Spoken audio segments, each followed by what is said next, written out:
Really, the only time we're repairing ourself is when we're in deep sleep. That implies that the sleep switches can only repair themselves in deep sleep. And that means if I can't sleep, slowly over a period of years, my sleep switches are getting all rusty and frayed. Now we have not only this epidemic in the background, missing the B vitamins and the D and minerals, we have sleep switches that are aging, that are now rusty and not really doing their job well.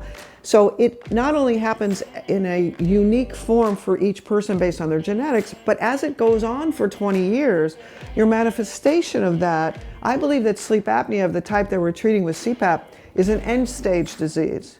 My patients who I was doing sleep studies on were in their 30s, teenagers, little kids, and they had a very early form of this that I believe can morph into severe sleep apnea. Today's show, which is a great one by the way, is brought to you by our very own Myoscience Nutrition. Tools to help you feel and sleep better and support your body's micronutrient levels.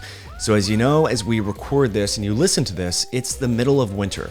And the science is pretty clear. Between the months of October and March, even if you get outside, which many doctors recommend, especially during the middle part of the day because it's great to support your body's circadian rhythms and foster deeper sleep and hormone regulation, the zenith angle of the sun during the winter months are insufficient to induce cutaneous synthesis of vitamin D. You've heard so much about vitamin D today with Dr. Stasha Gominak. We're going to dive into the details and a lot of new science that you may not have heard about with regards to the health benefits of vitamin D, which I strongly endorse. The science is there.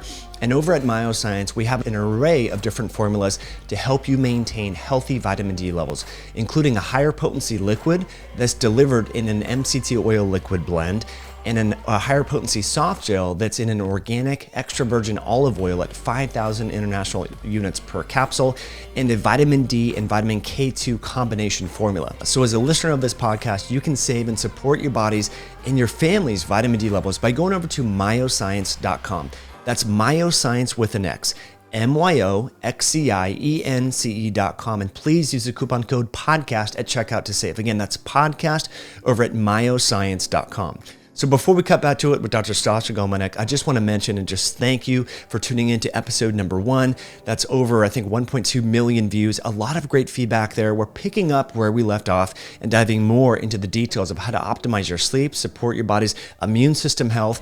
And I would encourage you to check out the show notes and the timestamps and links to part 1, where we dove into and kind of laid the foundation of what we're going to talk more about today. So let's cut back to it with Dr. Stasha. Stasha, it's great to be with you again. It's been about 3 years, right? When you were in Seattle in the Northwest, and here we are in Texas. I'm glad you reached out to me. Otherwise, we wouldn't have connected. I'm happy to be here. Happy to be another interview with you, Mike. You're the best interviewer there is. I try to just let people know some of the things that that can improve their lives. And a big source of struggle for a lot of people is sleep. One of the things we were talking about before we started recording is how sleep is so bio-individual. CBD works for some people, meditation works for others, not having wine works for others. I mean, it's like it's so across the board. Maybe let's first unpack, why do you think sleep problems are that prevalent from like a teleological evolutionary perspective? I mean, in some senses, I think maybe having some people with sleep disorders would help, like surveying the tribal communities maybe, but it seems like the prevalence of sleep disorders is much higher than it probably should be, right? I mean, that's my feeling, and I have to say that I'm comparing my view of what's happening now to my view when I was 10 years old. So I feel like those of us, I'm 65, those of us who were born in the 50s, 40s, 60s, the kids we went to school with didn't have sleep disorders. There are so many things that are different now. We've made up explanations because I think human beings are compelled to make up stories about what they observe. But I don't think that the stories that we've been handed about sleep disorders are, one, fully explaining what we see, or they don't fit into exactly what you said, a teleological evolutionary perspective. And what I fell into that we did our first interview on was that the switches that run our sleep that are in the brain have vitamin D receptors. Once we find that scientifically there, and the explanation that we are not only run by the day-night cycle. So there's a 24-hour cycle of our planet that we are linked to, and that's linked through light through the eye, retinoids in the eye. Vitamin A is a retinoid, it plays a role in that. Then it entrains or links us to the 24-hour cycle of our planet. Every animal came on this planet, and we are one of those. And we tend to lose focus on that we are just one of billions of animals that all sleep, and they all sleep in the same way. The dinosaurs have the same brainstem that we do. They slept the same way. That means this is extraordinarily old. I don't think we're ever going to figure it out completely, but the fascinating part is we don't have to. We didn't make this. These bodies are self-assembling and self-repairing every night. That is miraculous. Thinking of it that way, thinking about, well, what's happened with vitamin D, thinking about before and after 1980, it became pretty obvious that our move indoors in the 80s with sunscreen, air conditioning, air-conditioned cars, so that rural people are now plowing their fields in an air-conditioned covered tractor. That change is linked to a vitamin D slowly drifting down in the entire global population, not just the US. And the timing of that is perfectly aligned with when we started to see sleep disorders first start to be on the rise. So they have always existed. Old people always have a sleep disorder before they die. You either can't sleep, so grandma is on the couch, she's up roving around all night, or they fall asleep when you're talking to them. Those are both sleep disorders. That means it's a part of not getting old, because it doesn't have to be there. You get old when you get a sleep disorder. That means you can get a sleep disorder at age 12 and be aging faster than you're supposed to. Because these are old diseases, it's taken us a while to be looking back and realize they become epidemic over a 40-year span that really started in the middle 80s and is really climaxing now with most of our children having sleep disorders. So from my point of view, I was already fascinated with the idea that these sleep disorders were so common, and I had the same mindset as everybody else does. GMO, toxins, bad diet, overweight, eating wrong, blame the patient. When I fell into this vitamin D stuff, and it felt like there was a shift of the planet for me. All of a sudden I felt like this curtain had been taken away. And I thought, we're blaming all these people for what happens to them, but it's not their fault. This is an endocrinologic disorder. You and I talked a lot about vitamin D in the last interview. This one, we really need to focus more on the microbiome, because the microbiome is linked directly to our immune system, and that's where we are thinking right now. Going back, your first question is, why is it so personalized? Why are there so many different kinds of sleep disorders? And I'm thrilled that you asked that, because currently sleep apnea and insomnia, that's it. Sleep apnea. You either have it or you don't, and you wear a mask or you don't. And what if you don't? What if you feel tired all the time, but you don't have apnea on the test? What does that mean? What are we doing for insomnia? Nothing. Worse, we're blaming them. We're saying, you come in here because you want some medicine that's going to make you sleep, and that therefore must mean that you must be some sort of a drug addict seeking drugs.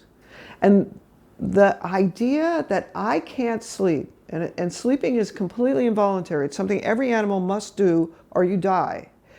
The fact that I come into my doctor and say I can't sleep, and all I can respond as me being the caregiver is out of fear, because I've been taught that I can be sanctioned or I can be thought of as less than as a caregiver because I'm giving out sleeping pills. That puts us in a real bind. At least I should be able to say, I'm really sorry this is happening to you, and I don't know why. At least I should be able to do that. Most of the people who've seen practitioners, no matter what type of practitioner, are faced with that. I don't know why.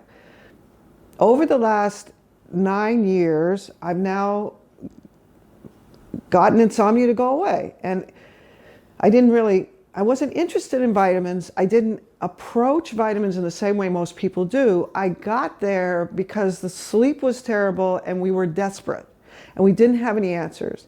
And it turns out that if you can use vitamins to make the microbiome come back, then you reinstate the normal chemical building blocks of sleep. Understanding it that way gives all of us a path out of this dark, dank hole where we can't sleep and we feel terrible. That information is extremely important. Unfortunately, medicine has decided that vitamins are for lesser humans. That's not the right approach. Vitamins have always been the core of our biochemistry, and because we've walked away from them, when I try to talk to my colleagues about these vitamins making an effect on sleep, I don't get very far, except for the doctors who have sleep disorders. Those doctors are really interested, okay? I was really interested because I was not sleeping well. So in order to bring up, I don't sleep well, you really have to bring it up with someone who has that problem, because someone who's always slept normally just doesn't get it. They're like, well, lay down. Right. What's the big deal? You just go to sleep. So what happened to me was I fall into these various things that happen to work, and then I just begin watching because we don't have any explanation. One, I'm not seeking anything. I just can't find any articles that tell me what to do with my patients who are young, healthy people who have daily headache, and I do a sleep study and they have no rapid eye movement sleep. That isn't an airway problem. That doesn't have anything to do with c-pap. That means this is really happening in the brain, therefore it's my responsibility. And by a series of events, I wind up thinking about it on a cellular level, and then I wind up with these vitamin D articles, and now I'm thinking of it in a totally different way. So the other interview we did covers a series of clinical events that happen. I sort of feel like people sat things in my lap. And in that, I'm left with, okay, we're all here, we can't sleep, we have pain, and nobody's telling us what to do. We're all desperate, let's try this. I mean, it was not a stepwise scientific experiment. It was a scientific experiment, but it came out of desperation without any other path to follow. And after seeing that experiment work and then seeing some parts of it go awry, I began to learn how to use these vitamins correctly. And what we're going to spend most of the interview talking about is Pantothenic acid, which is one of the vitamins that the bugs make, and it appears to me that that is the only source. If you don't have the right bugs, you don't have this vitamin. I don't care what you're doing with your diet. It is not in the food. You either get it from your bugs or you supplement it, and it goes into the body and becomes acetylcholine. So the first question was, why does it come in as an array? The first answer to that is, I think that sleep apnea is on a continuum, that there are people who present with only sleep apnea, who are very fatigued, who've never had a complaint per se about their sleep, and they have a chemical disorder. And then the people who have insomnia, if we say that those two are on two ends of the spectrum, that the insomnia is on the other end, but both of them are characterized by neither one of these people have the chemistry in the background to sleep normally. So when you think about how we sleep, we have these sleep switches. The current dogma is those are switches that are extremely complicated. They're linked like a breaker box that has 4 separate switches. They link and they flip together. They're never supposed to lose that linkage. And we're never supposed to be in between those two states. So you're supposed to be awake or asleep. Never both. As soon as I say that, there are people who are in both. And picture what it would be like to be dreaming and be awake. It'd be kind of like psychotic. It'd be weird. Yeah, okay? So if you start thinking of it that way and see that we have those switches in a mechanical way that's easy to understand, and then you say our switches are biologic switches that always send chemicals to talk to other switches. So they're all chemicals. Now, I'm going to try to present the idea that we all became sleep deprived or sleep injured, let's say, by this one epidemic. First, D goes low. The D supplies the microbiome, the bugs that live inside us normally. Remember, we're outside, we're living outside like every other animal. The D feeds the bugs. The right bugs need D. We stop giving it to them. They get replaced by someone else. Those bugs do not make the B vitamins. And they don't make 100 other things that we haven't even discovered yet. So there's a huge body of literature about what the bugs do for us in terms of the immune system. It turns out the bugs make a chemical that makes us sleep. We don't have the bugs, we don't sleep right. It turns out they're directly connected to our brain. So lucky for me, on the things that I experience with my patients, there's now a very good science filling in the background saying, actually, the vagus nerve connects us directly to the bugs, right to the brain. So in the background, we fail from the same epidemic, but our genetic makeup then determines which one of these sleep disorders we get. So we all get deficient in D and the Bs, but which one of those neurotransmitters goes lacking first is quite variable. So if you happen to have a gene that means GABA goes bad, or if you happen to have one that says glycine goes bad or glutamate goes bad, we're going to talk later about acetylcholine, but that's not the only neurotransmitter. The actual picture in the background of what's running sleep is more like a symphony. So there's a symphony of this many violins, and there's a drummer, and there's a bass, and there's a trumpet, and all of those guys have to have healthy, well-functioning instruments. They have to have the music in front of them, and they all have to play together. So some people lose their trumpeter and they present with insomnia. Some people lose this other one. So it's not an exact science saying everybody manifests the same way. They don't. They manifest uniquely. And then there's a big passage of time. So the second concept that's kind of hard is our sleep switches that we're now picturing as this solid thing made of tin or made of plastic that flips is made of a biologic set of cells. That means that those cells have to repair themselves every night. If you are willing to go down the road and say, really, the only time we're repairing ourself is when we're in deep sleep, that implies that the sleep switches can only repair themselves in deep sleep. And that means if I can't sleep, slowly over a period of years, my sleep switches are getting all rusty and frayed, and we just lost the violinist because their bow broke, and this guy lost his, the mouthpiece off the trumpet.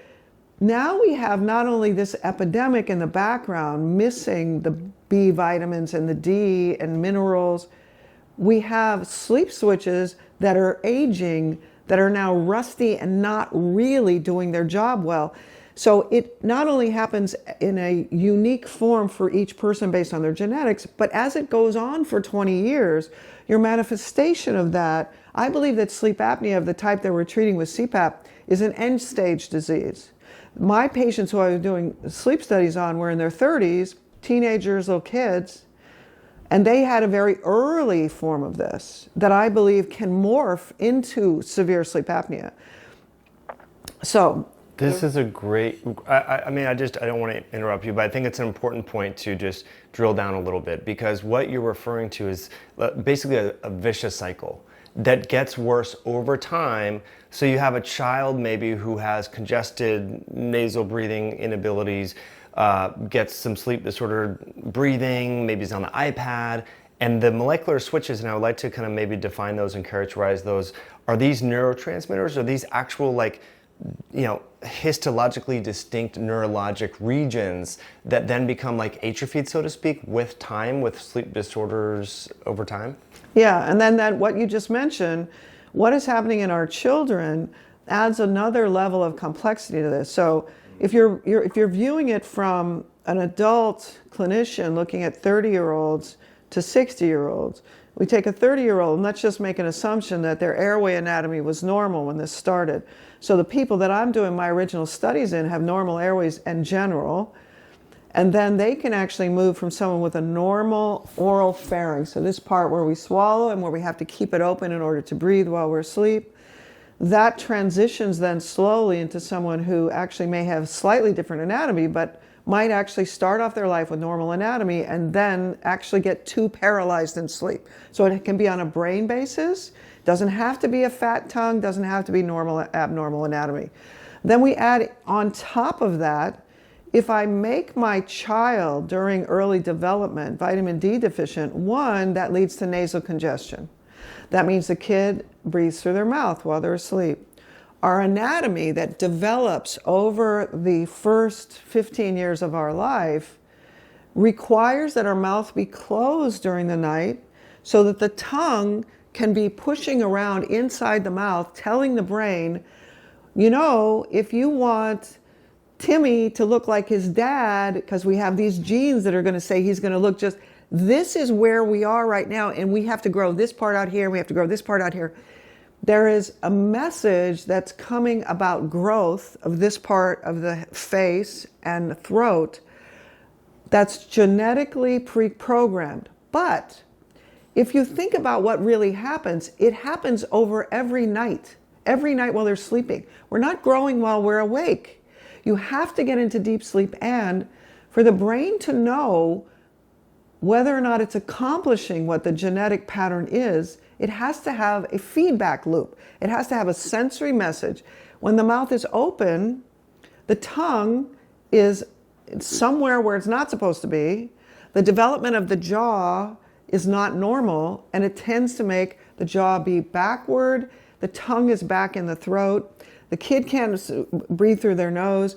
And there are now commonly recognized developmental changes in the development of the face that just adds on top of this. Our kids can't breathe through their nose while they're sleeping, therefore their oral airway development isn't right. There's a second piece, which is now I have clients who've had palatal expanders when they're little kids because they're paying attention to this part, and they come to see me at age 16 because they can't fall asleep. That's not an airway problem. There are always a brain-based problem, and then there's an airway evaluation. You can fix the airway, attend to all the developmental stuff, and then as they switch from little kids who have trouble really being tired in the morning. So the mildest form of sleep disorder in kids is they're just tired when you try to wake them up. They sleep, they look okay, but they're tired and cranky. That transitions in puberty to can't fall asleep. There's clearly a chemical pressure to stay asleep in those younger ages that I don't know what the chemistry is, but it goes away in puberty. And that therefore the sleep disorder in general changes. So the anatomy has been addressed, but the chemical basis that was playing a role, it's not that the chemistry of the brain is the whole answer. That anatomic study and making that better is really important. But as they then transition into teens, if their oral airway is still perfectly normal and they can clearly now breathe through their nose, they still have a chemical problem in the background.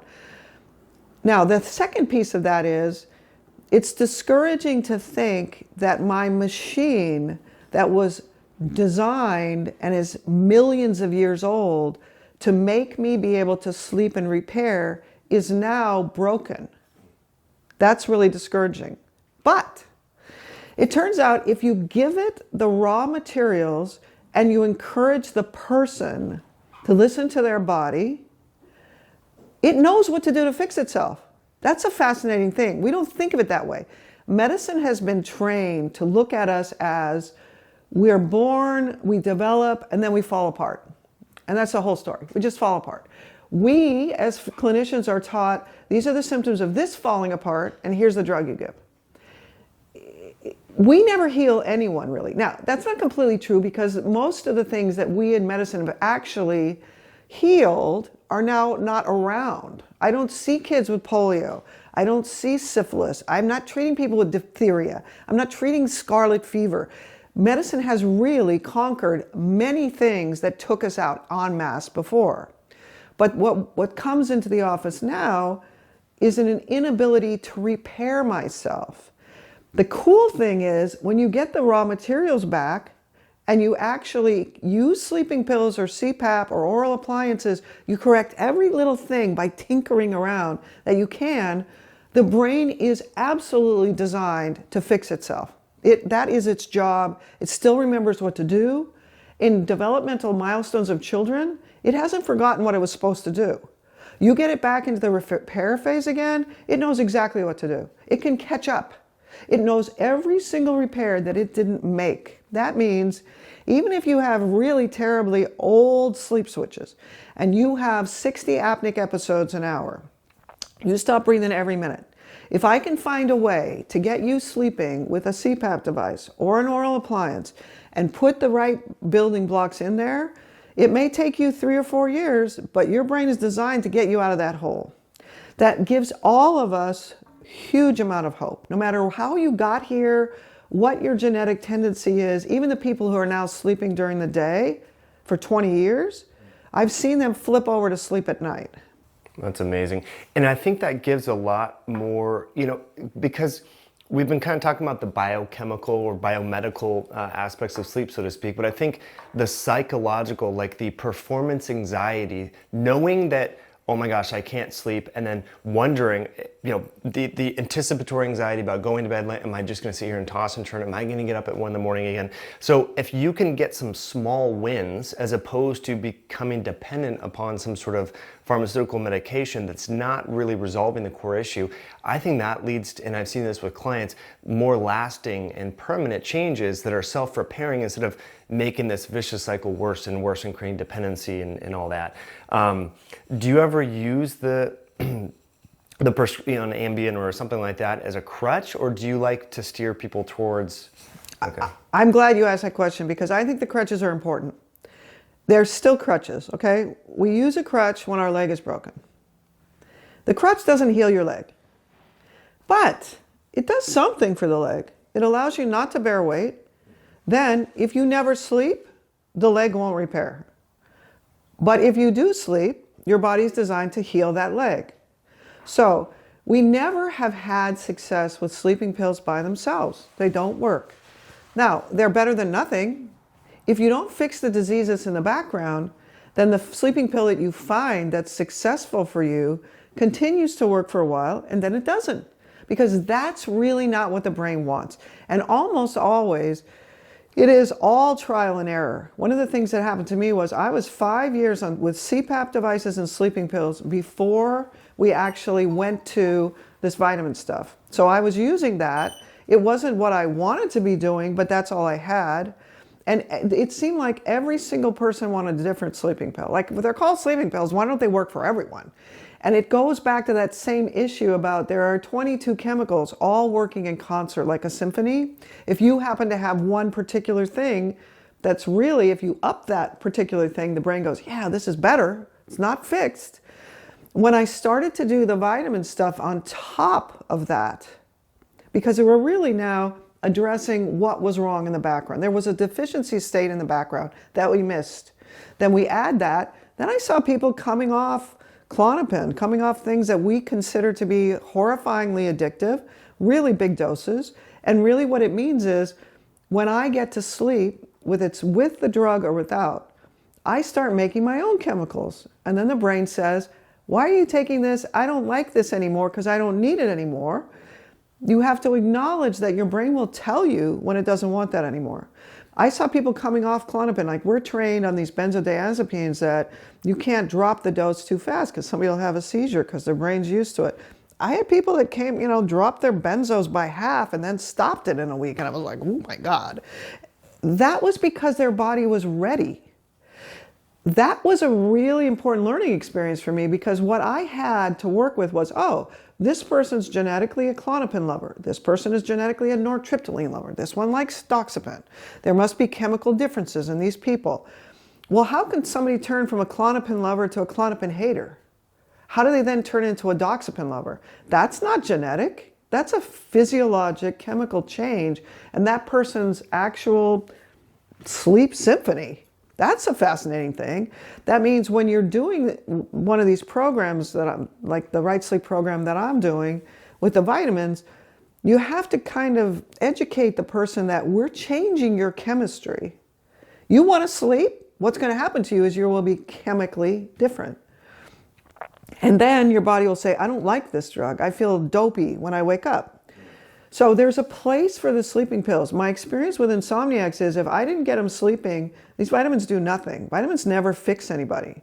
Vitamins can help you, they can hurt you, but they aren't the whole answer. So if I don't get the person sleeping, the bricks are all lined up out there, but there's no brick builder to make the wall, okay? I have to find a way, whether it's with a device or with a drug or something else, to allow that person to get into the phases where those cells can say, oh, I finally have what I need. They take it into the cell, they make the repairs. So to have success, you really have to get the person sleeping.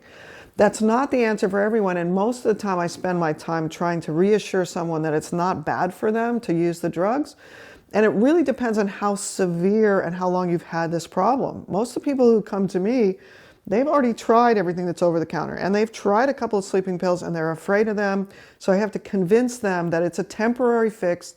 It's exactly a crutch, but it plays a role in getting better. It's such a good point, because I think in the natural medicine space, there's this kind of mindset that all allopathic drugs are bad, no matter what. But I think, like you said, medicine has its place, and you don't feel guilty about using an allopathic, conventional medication for a short period of time to accelerate whatever you're trying to do. Now, do you need to be on, there's this polypharmacy thing, probably not a good idea for a lot of people, but, crutches can be helpful. So I think and even certain supplements can be helpful in that regard. Maybe a little bit of GABA for some people, a little 5-HTP. Do you want to do it forever? Probably not. But anyway, I think it's a great differentiating point, because there is this thing, all drugs are bad, all vaccines are bad, all this is, it's like, well, there's context needs to be discussed. And unfortunately, that's lost in medicine, especially when it comes to sleep management, like we were talking about. So. I want to bring up one really important point there. One of the people that's done this Right Sleep program with me for many years is a friend of mine, and she was at the point of having like 4 foods that she could eat. So she has a huge amount of food triggers. And then slowly over time, our microbiome gets back to normal, and getting the microbiome back is just step one. Now you have the organ of the body that you were missing. And now things happen, and she starts to eat a few things, and she gets hives. And she's really not on much in the way of vitamins now. She's not on much. And then somebody says, well, what about that curcumin you're taking? And I was like, well, it's given for inflammation. So should we then imbue every single natural chemical that actually affects our body with the potential to help inflammation or hurt it, depending on where you are chemically? She stops the curcumin and it goes away. The hives go away. Now, that means that curcumin really does mesh into our immune system. There's no question about that. That means there's an arbitrary line drawn between things that aren't allopathic medicine and things that are. Melatonin is a hormone. We've arbitrarily decided we're going to put it over the counter. Valerian root has certain aspects that affect neurotransmitters. That means it's an artificial line.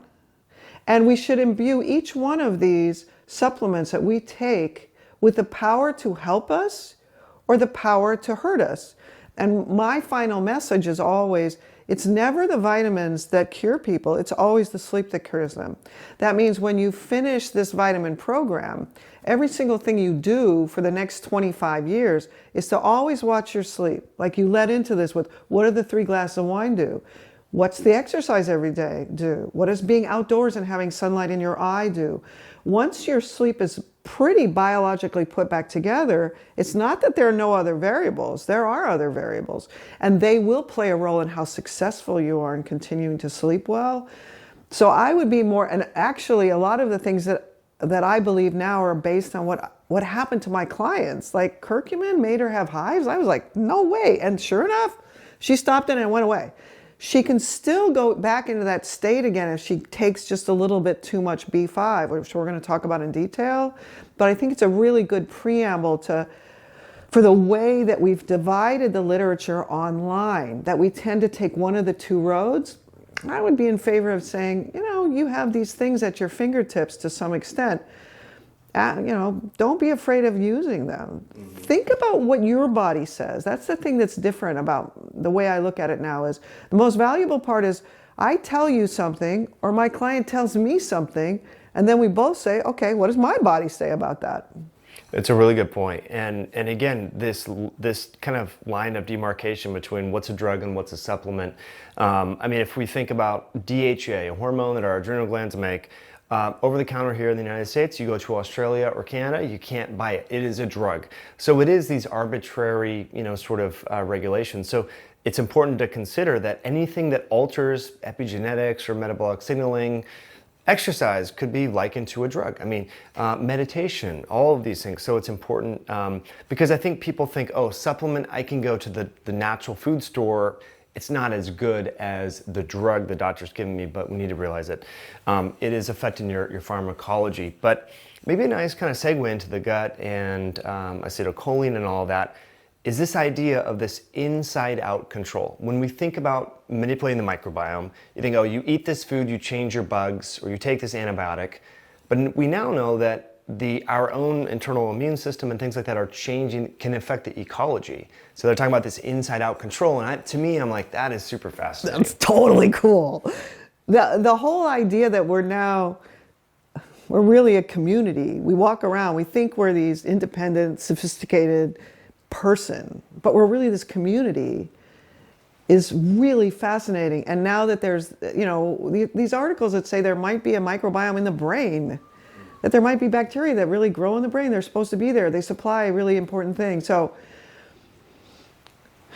my view of it started with an actual chemical, with B5. Okay, we're going to wind up this with B5 and how important that is. And the reason why we're talking about it is no one else is talking about it. It's not that all the other stuff isn't important. B12 is important, B6 is important, thiamine is really important. So there are places where the vitamins play huge roles in our sleep. And that's perfectly logical. It turns out to make neurotransmitters of every kind, you need the B vitamins. The way I stepped into it was still focusing on sleep. I'd done vitamin D for 2 years. My patients started to fail. I started to fail. Our D levels were perfect. And there was clearly something else the brain was asking for. And it's the same thing we talked about. What? We got everything right. I thought we got everything right. No, the brain wants something else. We didn't get it perfect. And sort of by accident, I wind up giving B100, which is a B complex. And I also have this population where their irritable bowel syndrome isn't better. And by a series of lucky events, vitamin D in a big enough supply to make the bugs happy, and B100, which is a big dose, all 8 Bs, brings back the microbiome in 3 months. I'm not testing their poop. I'm not interested in their poop. Frankly, I'm interested in their sleep. The reason why I know it comes back is because when you have a normal microbiome, you make all 8 Bs. So it leads me into this other area of more vitamins that, again, I wasn't interested in, but the normal microbiome makes 8 Bs. Why would we have vitamins that are 8 of them all called B? It doesn't make any sense. We discovered A, and then we named B, and there are 8 Bs. Why would there be 8 Bs? It really came about because the original discovery was that these 8 chemicals are bacterial growth factors. The original chemistry was delineated out of the petri dish where Pasteur's followers, who were doctors, by the way, growing little bacteria, naming them after themselves, realized that, we're pouring this liquid fermented stuff, by the way, the same things we use to make beer and bread. We put yeast in there, then we just let it grow for a while. What's happening there is these bacteria are growing in there. They're the bacteria that come in the air and in the water. They're taking D2 from the yeast. They're making a fermented mixture, and what's in there? All the things that the bugs are making, plus the D that the yeast is making, we use it to make beer and bread, but that was what they used in the original petri dishes.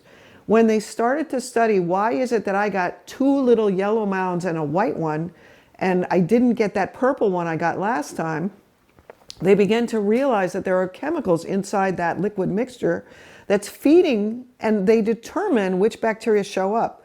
So all of the 8 Bs were actually discovered as bacterial growth factors back in the 30s and 40s.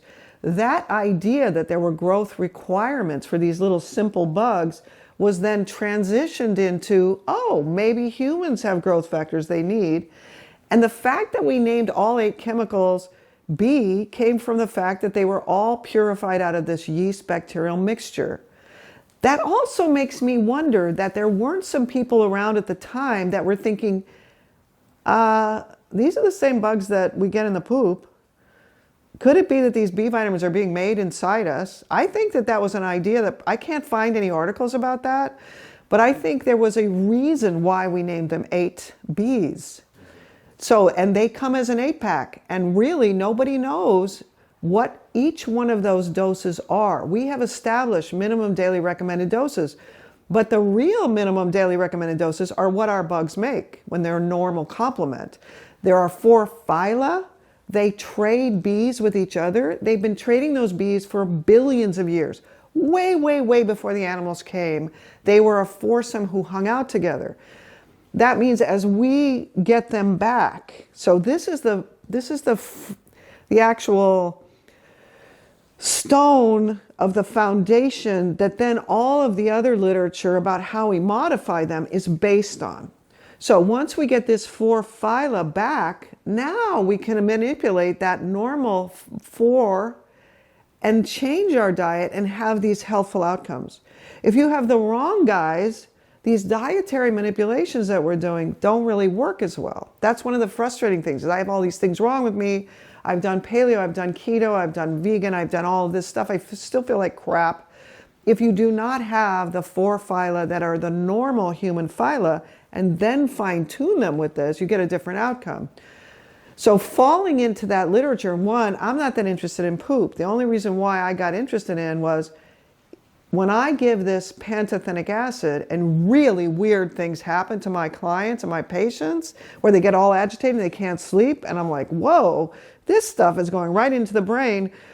I now have these bad outcomes. I'm using the literature that's there in the internet and the books telling me what the dose should be, and it's wrong. So I think, well, who am I supposed to believe? Well, if it always came from the bugs and it never came from the food, because my claim is that B vitamins never came from the food. They never come from the food. In fact, the more we wash the food, the more we wash off the bacteria that used to be on the outside of the food that gave us the vitamins that the bacteria made, okay? I'm not commenting about all vitamins. I'm just saying that those 8, our biology was really set up to use the amount of pyridoxine, of riboflavin, of niacin that was made by the bugs, because they're made in a constant 8-pack that have very specific ratios. They are dependent on one another for the creation of those 8 in the bacteria, but they are also interlocking in all of our biochemical processes. That means if we look at it in a different way and we say all these other animals are just out there, they're just born and they eat whatever tastes good to them, well, are they going to GNC and getting vitamins? No.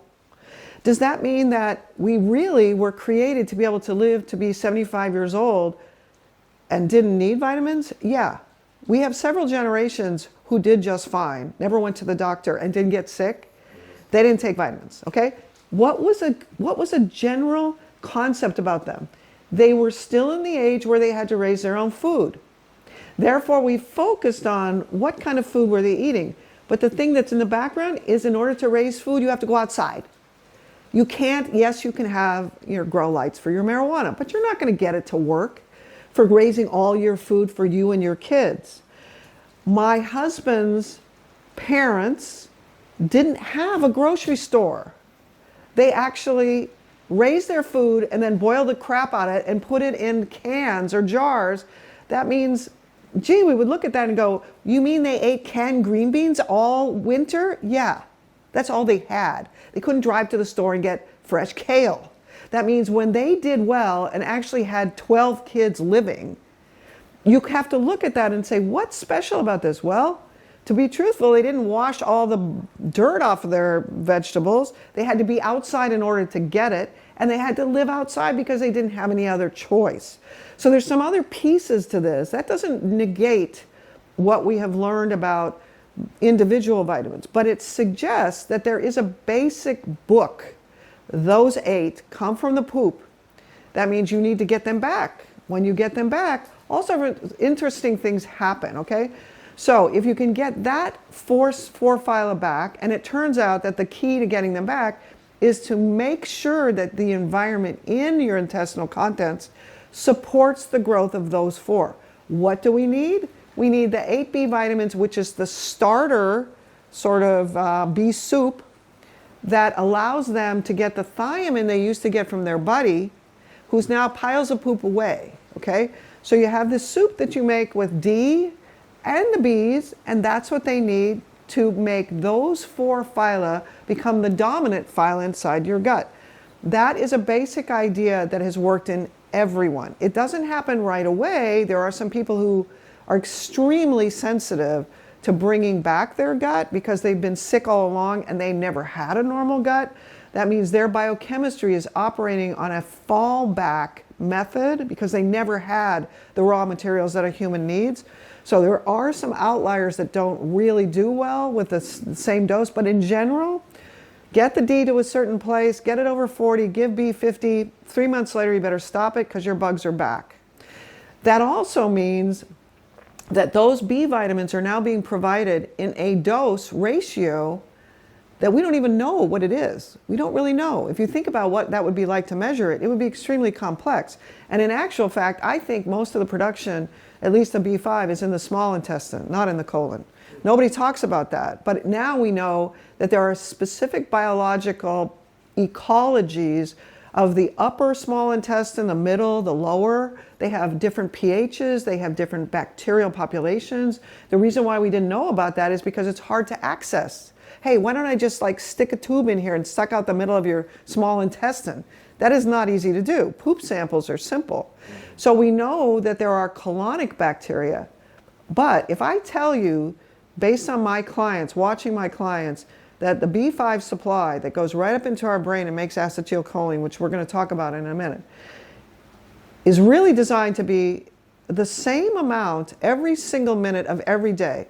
Every day, the amount of B5 that we get from our intestine is the same for the whole day. Then we flip a switch and we use that same chemical and it's at exactly the same dose for our sleep. And it is a pivotal chemical for paying attention. It is the main chemical that allows us to pay attention. It runs our frontal lobes, our ability to concentrate, get distracted, and come back again. It is the main chemical that makes us paralyzed in sleep and allows us to transition between phases of sleep. If that is said to be the same all along, the colon's not going to be it. It's going to have to be a constant in the background, which will be the small intestine. So it's my feeling that you can group all of these things that we called SIBO, small intestine, bacterial overgrowth.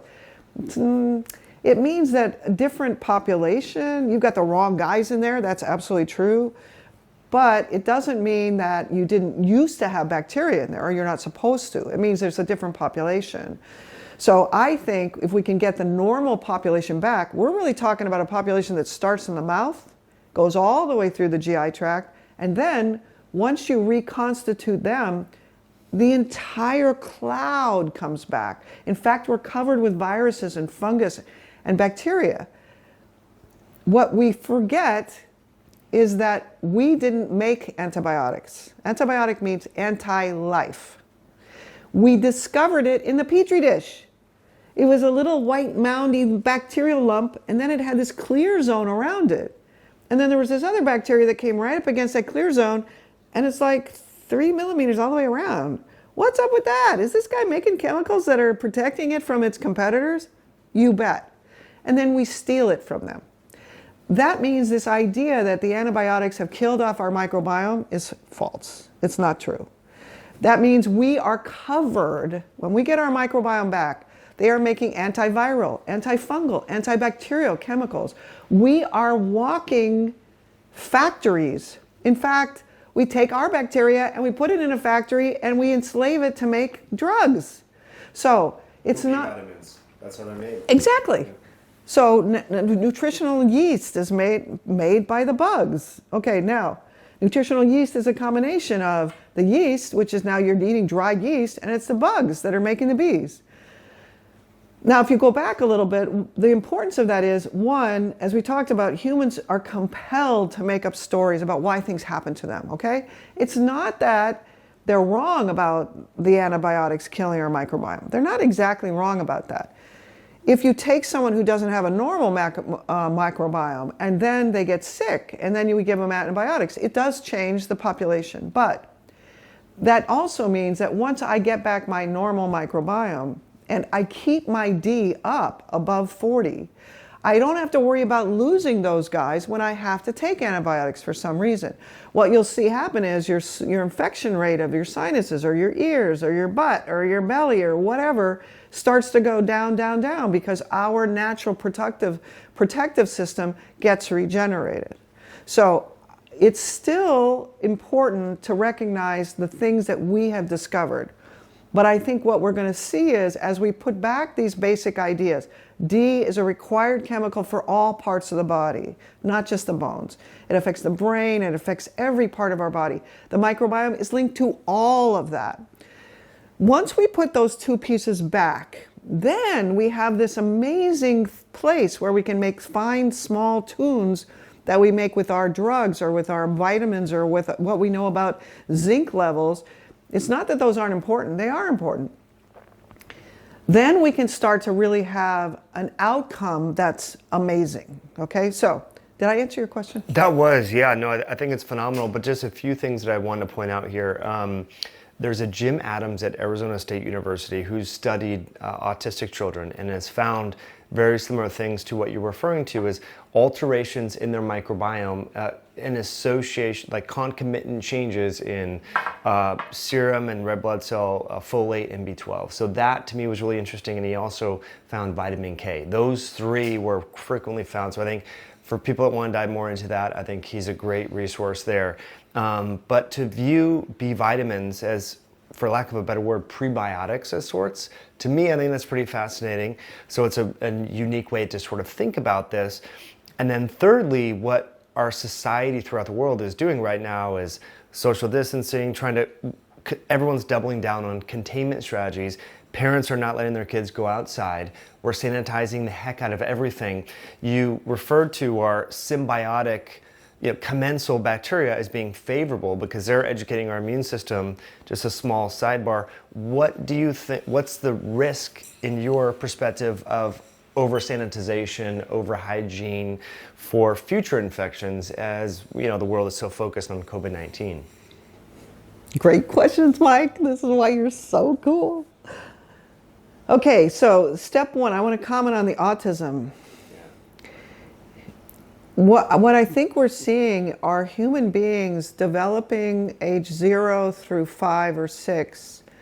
They look normal when they pop out, but they don't have a normal immune system because their D is low and their microbiome is non-existent. It's a different population. So they really aren't normal humans, okay?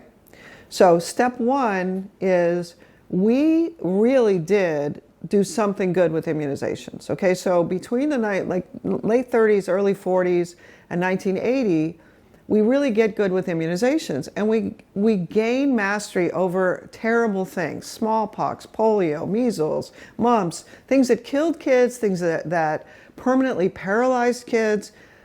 We were giving them to millions of kids who had a normal body. Then we move into the 80s and we start birthing children who do not have a normal immune system.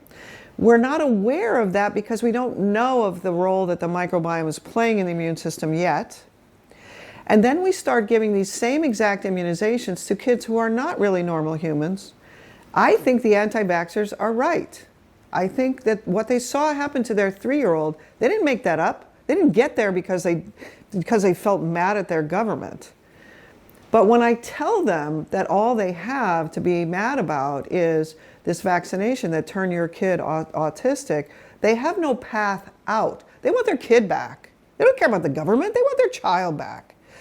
So adding another piece, which is to say, there is a way to reconstitute the microbiome. So when you look at all the autism studies, You can trace them back. We have one article published in 2009. So let me tell you this part. We also know now that the endocannabinoid system of the autistic kids is all screwed up.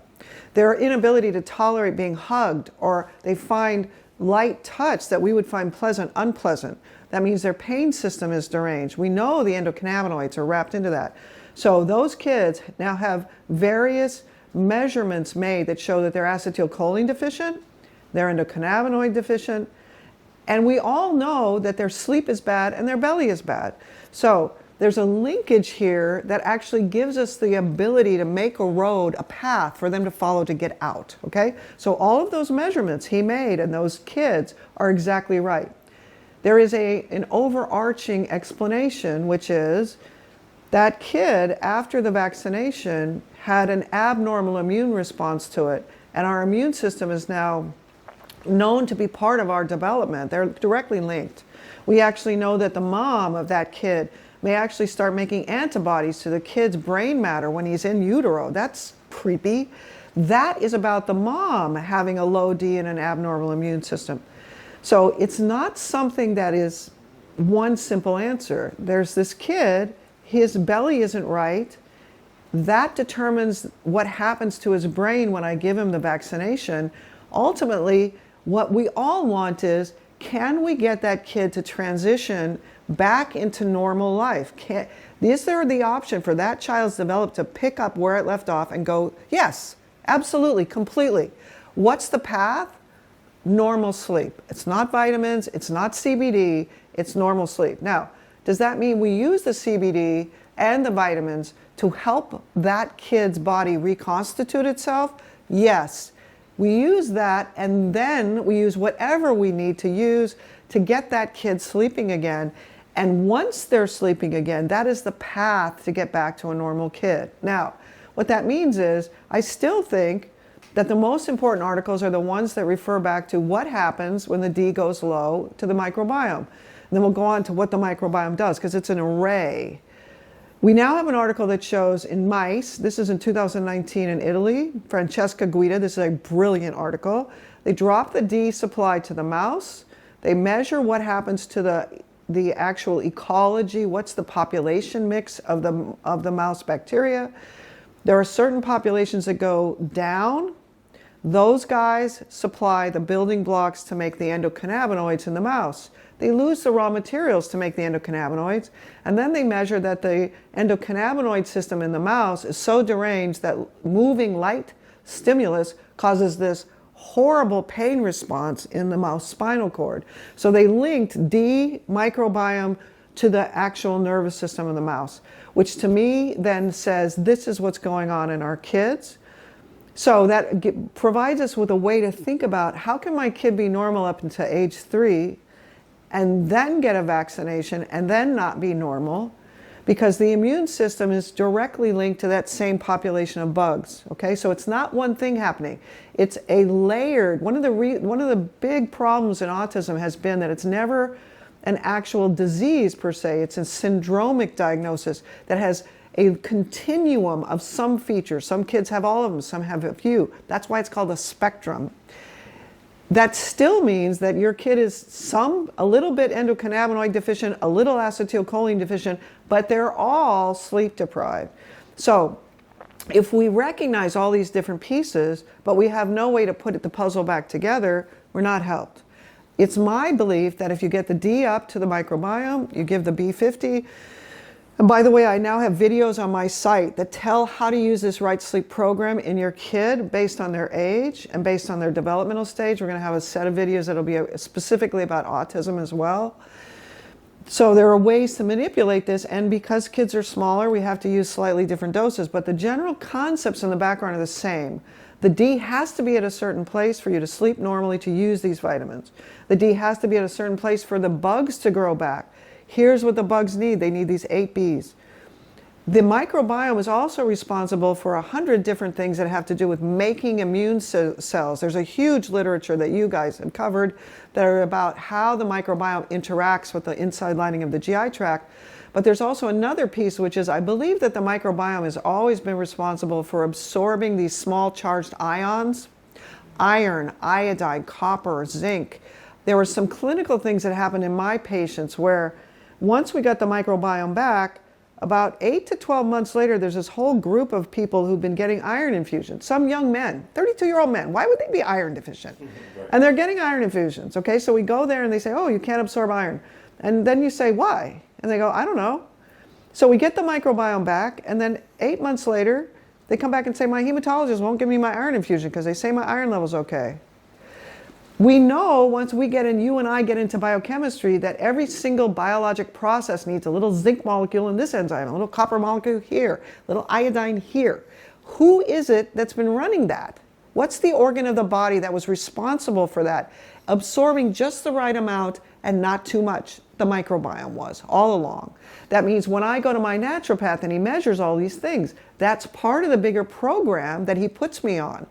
We have to acknowledge that, why did I get there? Why am I copper deficient? How can I be on this planet and do all these things? How do I go and be, eat these very specific diets so I won't be sick? How did I get deficient in that? I really think that starts with the microbiome going bad. And then we have to acknowledge that when we get the microbiome back, we stay on these supplements for a year and a half to be sure that we actually are giving a little bit more copper, a little bit more K, a little bit more of these things, because we really had many holes, not just one. And then we have to acknowledge that at some time in the future, all my stores are now filled with magnesium, and that magnesium supplement I've been using for 10 years because I couldn't sleep or I couldn't poop is now giving me diarrhea. So you think of it in a slightly different way. I'm going down this path, okay? Within the context of the immune system, COVID is coming across the world showing us where the weaknesses are. Why do we have such a varied response to the same virus? I can get the virus and be asymptomatic. I have a normal immune system. I can get the virus and I get kind of sick. Well, my immune system is mounting its attack and I feel a viral type illness because interferons are coming up, that sort of thing. I get the virus and then I wind up in the hospital. That person does not have a normal immune system. What does that look like? That's showing up on the front of the newspaper. Low vitamin D, obesity, other chronic illnesses, dark skin, all of those converge in, uh-oh, my vitamin D is low because I have dark skin. I'm obese because my D is low and my microbiome is wrong. I have other chronic illnesses because my D and my microbiome are wrong, and I haven't slept in 20 years.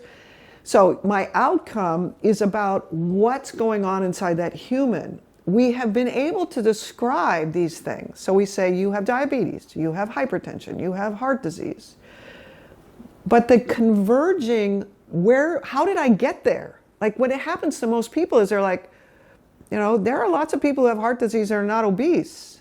We like to blame the patient for their disease. So if we can find smoking or eating a donut or being overweight or not exercising, we'll point to that.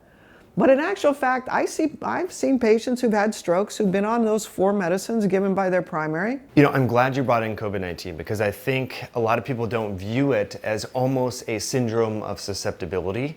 And the media kind of, I guess maybe to simplify the containment mitigation strategies, is trying to present this message that everyone is uniquely susceptible, but of course the literature does not reflect that. So I would love to further unpack that. Secondarily, talking more specifically, maybe today we don't get into meta-inflammation and immunometabolism because that gets nuanced, but this idea that if you look at rural parts of India compared to city dwellers, the infection fatality ratio couldn't be, I think it's 0.003% in the slums compared to 0.2% of an IFR in the inner city dwellings. And then also there was just a report that came out yesterday, was it in the Lancet or some other infectious disease journal that looked at Amazonian folks in Brazil compared to people in Sao Paulo, and looking at, again, the infection fatality rate. And there's some people talking about this. It hasn't really been well republished, but this hygiene hypothesis and the reduction in bacterial diversity as a driving force causing an aberrant antiviral response. So you mentioned that interferon response as being so critical to minimizing the viral load early on. That appears to be diminished in people that have low bacterial diversity and all of this. So it really feeds into this puzzle. And I think it's really fascinating that now we know that this is something that we can change. We can modify this. Obviously, your chances of modifying your microbiome are early in life is better, right? I mean, if you can grow your kids up on a farm and all of that. But anyway, I think it's super fascinating stuff. So there's two things going on. There's one, your question back as to what should we do in our behavior about disinfecting everything. Okay, that is still quite relevant, because if you happen to be someone who's quite healthy, who has a normal microbiome, you can still carry that virus around and give it to somebody you don't intend to. You don't have any control over what their state of immunity is. So the idea of mask and disinfecting is still a valid one.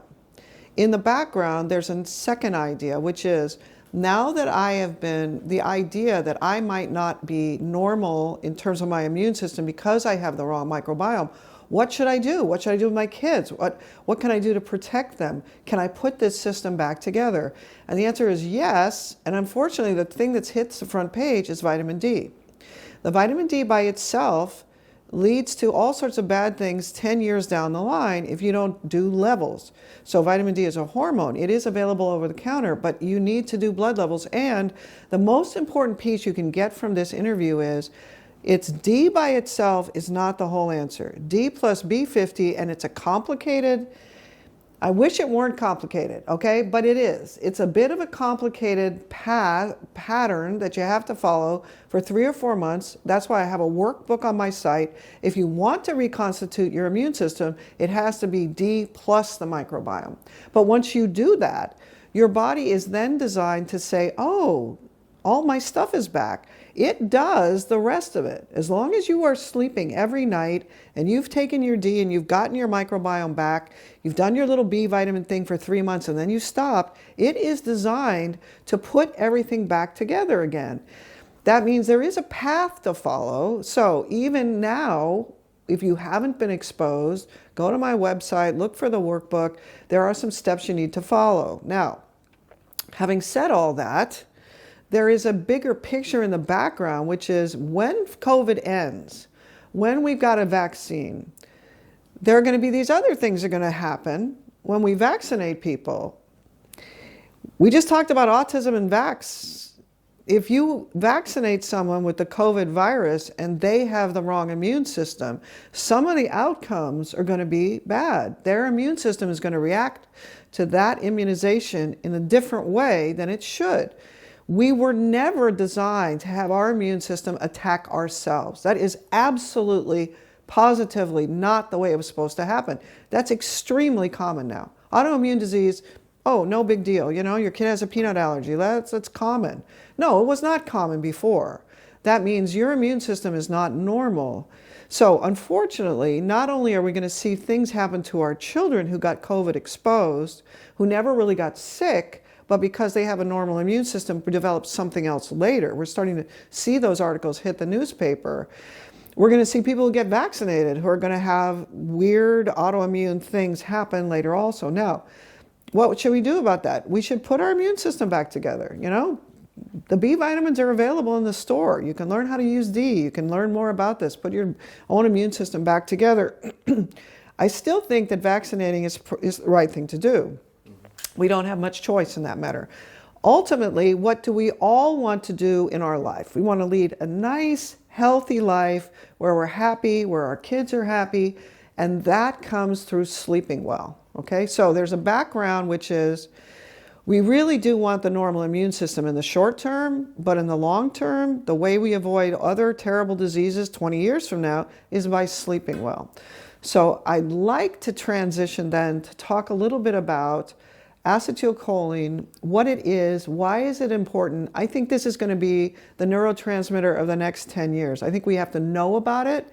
We're starting to see more and more articles that connect the microbiome to the immune system, and now there's a separate place where we have acetylcholine attached to the immune system. And I want to explain that a little bit so we can put it together and say, wow, this is a multifaceted thing that all connects back to D in the microbiome. I would love to do that. I just have a few personal questions with regards to the vaccine. Will you take the Pfizer vaccine? From the data that I've read, there was a few articles, I think, in JAMA, New England Journal of Medicine, looking at the phase 2 and phase 3 clinical trials. The side effects were mostly, there were some malaise, some fatigue, some musculoskeletal pain. Is that kind of common for, I mean, I haven't been following vaccine side effects for, is that pretty common? Are you concerned about that? What are you going to do before leading up to it? Are you going to crank up your D? Is there any special precautions that you would take prior to getting vaccinated? First, I would discourage everyone from adjusting their vitamins based on what they're about to do. I don't think that either D or the Bs are things that we should move based on what we're about to do. I think we should move them based on what our body says about what's happening right now. So I'm always focused on the sleep. If I just did this thing with my vitamin, whether it's a hormone like D or something else, and my sleep just went bad, my body's telling me that is not the right idea, okay? In medicine, we've kind of lost track of the very first thing that you said about evolutionary, teleologic.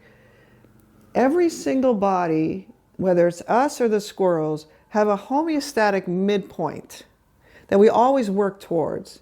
The place we can see that the best is in our sleep. If you're sleeping better, whatever you just added, it likes it. If you're sleeping worse, you better pay attention. So I don't plan to adjust anything, but I am constantly doing my D levels. It's hard to keep them in a tight little narrow band.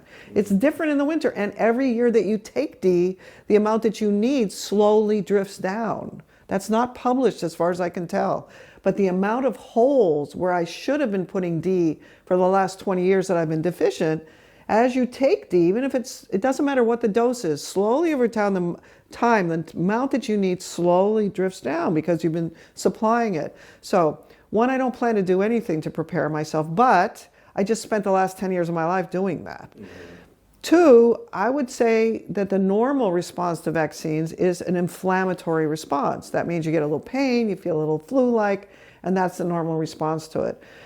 Anybody who already has an autoimmune disease is in a catch-22, because every time we immunize you, every time we give you a flu shot, because we say you have this underlying condition, we have a little bit of a risk that you were going to flare your immune condition in the background. So there's nothing simple about that, and since we don't want to get COVID because we know we have an underlying condition, we're likely going to go for the vaccine. Ultimately, we still have the same question. Is there anything I should do before I go get that vaccine? And I'd really hope that you could put your immune system back together. It's not as simple as that for them. So that's a very difficult, each person is going to have to decide that. I have some very good friends who have underlying medical conditions that I don't really know what to advise them. I feel like I feel comfortable in myself, but in terms of if my clients or my friends ask me, I would have a difficult time answering that. I think each person has to think about that on their own. The good thing is, once everybody else gets vaccinated, maybe I'm a little less risk, and maybe I don't want to take the immunization. I want my kids who are all healthy to get the immunization, and then over time, my likelihood as someone who has an autoimmune disease, I'm using this as a hypothetical, as I go through the world, my likelihood of hitting up against somebody who has COVID, active COVID, is less and less over time. I would actually support the people who decide not to be vaccinated also. I think each person has to make that decision themselves. It's very interesting. You know, a few of the studies, and we can get back into the cholinergic anti-inflammatory reflex arc, which is so fascinating in acetylcholine. But just to finish up on, we've done some other videos, and there's a large body of research showing that if you take overweight pre-diabetic healthcare workers, nurses, for example, that didn't have a sufficient immunological response to a vaccine, and you put them on a weight loss program or they just start exercise, even if they don't lose any weight, their immune system tends to be more snappy and responsive and competent, so to speak. So anyone listening to this, and we've been talking about it for a long time, gearing up to the vaccine, I mean, what you said is brilliant. I've been preparing for this, not knowing that this event would be COVID-19 for the past 10 years. Like, you've been proactively trying to get healthy. So the age and the responsiveness of your immune system is going to be resilient. Having extreme side effects of a vaccine or even poor outcomes with COVID-19 is much lower. So we don't know what life is going to throw at us. So it behooves us all to take accountability and make intentional choices. 80% of the time, I feel like, you got donuts earlier, I'm going to have one after this video. Totally fine. Like, they rarely do that. I don't know. I don't even remember when in the last 5 years I've had one. So it's, the point being that our day-to-day choices really matter. All that being said, there's this fascinating anti-inflammatory reflex arc in our body. Let's unpack that. That to me is super fascinating. Okay, so I got into this interesting place that you even know about, that most people don't know about. And I want to tell you what the clinical responses were, because I was stuck saying, what the heck's going on? Why was this person have a rash? Why do they have hives? Why do they just get plaque psoriasis? I'm just moving these vitamins around. Could it be happening from the vitamins? If so, that scares me. So I get into these clinical situations where, first, I know I'm giving vitamin D for 2 years. I know it's all about the immune system. There's hundreds of articles about how D intersects both what happens within the gut and the immune system, but all over the place. So D plays a big role, and I'm reading all about that. And then I get into these Bs, and what happens is a person brings a book that's about B5. There still aren't very many articles about B5. We may have time to go into the neurologic illnesses that are linked to it, but basically the dogma currently is there is no such thing as B5 or pantothenic acid deficiency because it's in every food. That's the dogma. That's a lie. It's not in any food. So I'm giving pantothenic acid because one of my patients brings me a book that says it has to do with sleep. And I'm pretty desperate. And I don't know much or anything about Bs, and I happen to give B100, which is 100 milligrams of each of the 8 Bs. I'm giving that, and then I start reading the literature about, riboflavin has a poop bacteria source and a food source. Thiamine has a colonic bacteria source and a food source. Oh, B6 has a colonic bacteria source and a food source. Well, this guy hasn't come out and said it, but in this review article, he's kind of coming close to saying all the Bs come from the poop bacteria. And that's the first step into what's the history of the Bs? Why are there 8? Why is there B12? That's 12. What the heck? This is very confusing. It gets to a place where the old literature about how we determine these Bs is what we just talked about. And then over time, I'm realizing that, it's very likely that these Bs always came from the poop bacteria.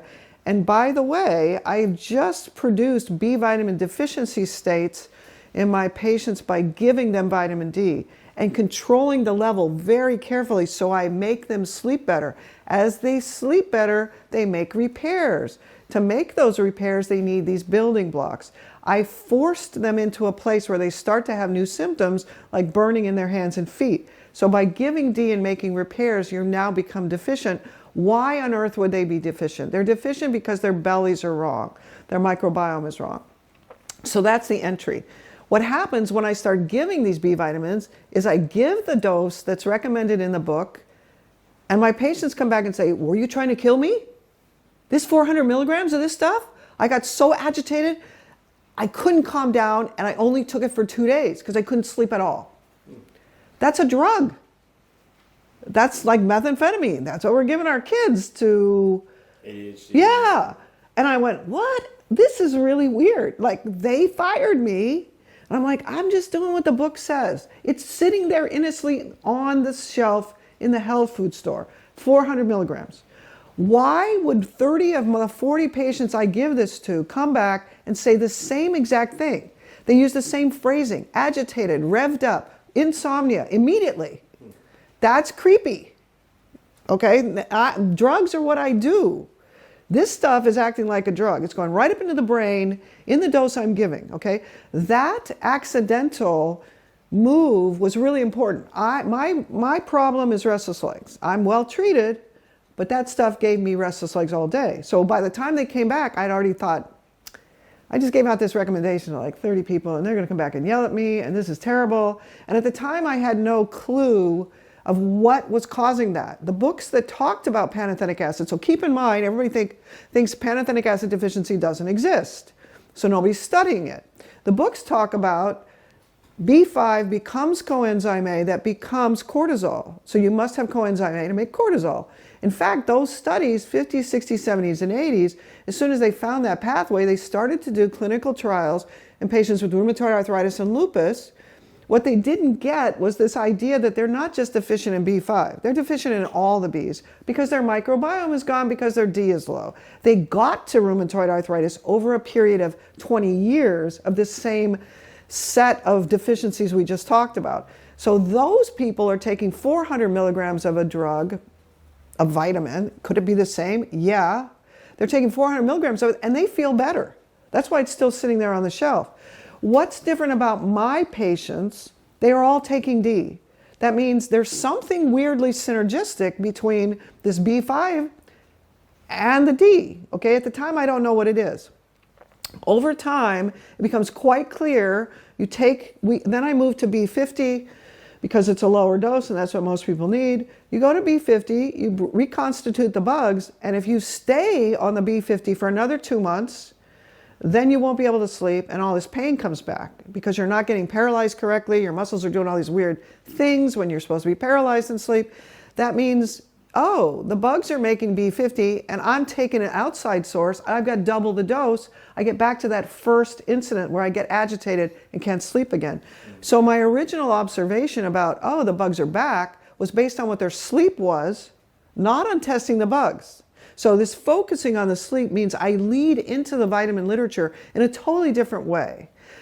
The articles that the original book had as references are articles from the 1950s. So no one's studying pantothenic acid. There are a few people in neurology, and we'll talk about that later. In the 1950s, they had a blocker of B5 that they gave to a bunch of convicts and showed that within 2 weeks, they had a funny gait, a puppet-like gait, burning in their hands and feet, belly complaints, and they couldn't sleep. So that was why she brought me this book in the first place. My patient says, you're all about sleep, here's this. So, gee, that's interesting. How does B5 help our sleep? I just saw that if you give a dose that's too big, they can't sleep at all. That means just like the D, there's a lot to learn. I don't know what the right dose is, and no one's writing about it. I've given the wrong dose. And then by accident, I stopped my 400 milligrams. I'm taking B100, and it turns out 500 milligrams between the dose in the bottle of pantothenic acid and the B100 that has 100 milligrams. 500 is way too much, but 100 is perfect. Like I start to sleep so well. Keep in mind, my D is right in line. So there is this huge dose response. A few of my clients or my patients at the time come back and say, this stuff here nearly killed me, but I stayed on the B100 and stopped this, and it's a miracle. I'm better in 2 days. Very weird. Like, why would a vitamin change the way I sleep in 2 days? That's weird. So I'm struggling with that, thinking it's not cortisol. There's no way it's cortisol, but cortisol plays a huge role in autoimmune disease. Cortisol is the inflammatory hormone that allows us to change our immune response in stress reaction. It has these 24-hour cycles. So we know cortisol is playing a huge role in autoimmune disease. But I don't think something this fast. This is acting like a neurotransmitter. It's going right up into the brain. It's making something. Over a period of years, I'm about to give a lecture and I'm kind of forced to go figure this out. And I finally type in coenzyme A in the brain as opposed to the adrenal gland. And what I get is acetylcholine. Now here's the weird thing. I'm a neurologist. You're going to recognize that chemical because you're into biochemistry, neurotransmitters. I'm a neurologist. I should know what acetylcholine does in the brain. It's not talked about because it's all the monoamines and serotonin and whatnot that are focused on, or?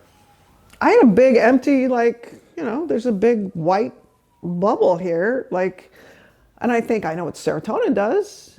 because I give drugs that up the serotonin. I know what dopamine does because I give dopamine.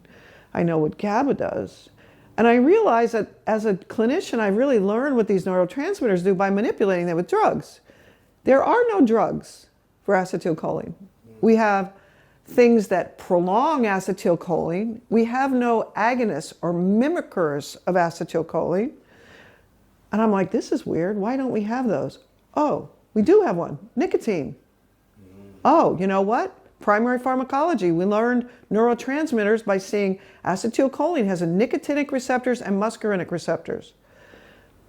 Does that mean that when my daughter smokes a cigarette in the middle of the night and goes back to bed, she's actually using this to supplement her acetylcholine deficiency? Yeah, that's exactly what it means. So first, I stumble into acetylcholine, and then I write acetylcholine and sleep. What pops up on Google is acetylcholine is responsible for our ability to concentrate during the day and responsible for our ability to enter sleep, stay in sleep, and get paralyzed in sleep. That means there's one chemical that makes us intelligent, focused, and not nervous or anxious during the day, and the same exact chemical perfects our sleep. Now, the weird part is my patients who can't sleep are also anxious. My patients who can't sleep also have ADD. That means, is it possible that this is a neurotransmitter deficiency state that then is manifesting in my patients as an inability to sleep or an inability to get paralyzed correctly in sleep, which leads to knee pain? Whoa, this is like overwhelming. This is so weird. Now, it turns out that that's all true. The people who smoke a cigarette like me and vomit immediately and get all agitated have a normal acetylcholine level. That's me. Yes. We have yeah. We have yeah, why would we do this? The person who takes a hit of a cigarette and feels normal has an acetylcholine deficiency state. And I'm thinking about this going, wow, this could change everything. And a single drug, because I'm still thinking of it as a drug, a single drug that makes us intelligent during the day and sleep normally at night. This is really weird. This is not the way we thought about it. That's really still a hard transition for me to make. Yet I have just given this B5 to people who came back in a row saying, this stuff nearly killed me. I got so agitated and I revved up and I couldn't sleep at all. That I'm like, whoa. That means too much acetylcholine and too little acetylcholine does the same. Now, I have just spent 2 years doing this with D. D does the same thing. Too much and too little, both screwed up. That's not the way we think about these neurotransmitters. One, the whole idea that there's an outside source that's running my brain, that's frightening. Like, that means I don't really have any control over it. You take those ideas in the current setting where I now have articles that say our bugs run our brain. So that idea wasn't even published at that time. This is like 2013, 2014. And I'm not reading that literature. Now, it's not a far-fetched idea. But at the time, it would be like, what? The bugs are running our neurotransmitters? That doesn't make any sense. In actual fact, that's the case. If you have a normal microbiome and you've had one since you were born because your mom lives outside and she feeds you D in her breast milk, you get your own microbiome immediately, automatically, without even thinking about it. You don't take probiotics. You're just breastfeeding. You're outdoors. And you get the right microbiome. That means our brain function was developed after this foursome of bacteria. They've been here for billions of years. We are recent arrivals. The idea that we could lose a major neurotransmitter from not having the right microbiome changes everything. Acetylcholine not only makes us focus during the day and sleep well at night, it is also a major player in the autonomic nervous system. The autonomic nervous system is made up of two interconnecting halves. The ones we all know about are fight-flight. This also plays a huge role in the immune system. The other side is the parasympathetic. So the sympathetic with epinephrine, norepinephrine is fight-flight. The parasympathetic is run completely on acetylcholine, and it's called rest and digest. That means way back in the 30s and 40s when they were putting these names together, they understood, this is weird, you give them the right acetylcholine, they get calm both during the day and they rest at night. It also runs the GI tract. That's why it's called rest and digest. That means all of a sudden I have a step into, whoa, is this why if they stay on the B50 a little too long and we're now on double the dose, their belly cramping comes back? We all think it's the microbiome got screwed again. No. It's that the nervous system of the GI tract is now being manipulated because I'm in there with my hands. I'm taking a B5 dose that changes what my autonomic nervous system is doing. Immediately what comes to mind is, you know, all these 32-year-olds with daily headache are sitting on my examining table with a heart rate of 110. They're runners, they exercise, they want to know why their heart rate's 110. I don't have a good answer. Then as I step into the sleep literature more and more, there's this measurement that's called heart rate variability measurements that now, as the dentists put mouthpieces in, they have a heart rate variability measurement that's on the patient while they're doing it. They move the mouthpiece around. The mouthpiece is touching one of the pieces of the mouth that goes directly into the vagus. So you touch, like your kids suck their thumb, they touch the back of their palate, they up the vagus nerve, they turn it up a little, and they feel better inside. That means, oh, they have heart rate variability measurements that are in various journals over the last 15 years that link other diseases. Like if you have postpartum depression, your heart rate variability is not right. If you have PTSD, your heart rate variability is not right. Heart rate variability not right always means, in the current context, your sympathetic is in overdrive. We have pictured that as PTSD produces the fight-flight reaction. Sleep apnea or mouth breathing produces fight-flight. What if we change our point of view just slightly and say, oh, what if all we're left with is the sympathetic side? What if we have epinephrine and norepinephrine, we have plenty of that, but we don't have any of this acetylcholine, and that means we have two interlinking, interlocked, always talking to each other systems, but one half of it doesn't have its raw materials to do its talking. Does that mean I add back the source of the acetylcholine, which bizarrely enough is coming from the belly, and then all of a sudden their nervous system, the wires have been intact all along, but the actual ability to talk, ability to tell my body what to do, we've taken away the neurotransmitter that does that. What would that look like? Gastric atonia, my stomach just doesn't empty. Woo. What if I have cramping and a constipation? That's that too. What if my heart rate's too high? We have all these diagnoses that have already measured the heart rate variability. So you can look through all of those diagnoses and say, this one, this one, this one, this one, they all have sleep disorders. I know those links are made, and they all have vitamin D deficiency. So then we can put that puzzle piece together and say, when you don't have your D right and you don't have the microbiome, you then get to a place where your acetylcholine levels are low. And how does that manifest? Well, in little kids, it manifests either in ADHD, inability to sleep, the wrong immune system, or autism. And because they don't sleep, their anatomy changes. So the next piece is, well, what role does acetylcholine play in the rest of the stuff we're doing? And within the last year, I was introduced to the literature that you just discussed, which is what's called the acetylcholine anti-inflammatory pathway. When they started doing vagal nerve stimulation for anti-seizure, they realized that as they would stimulate the vagus, there was this weird connection to the spleen.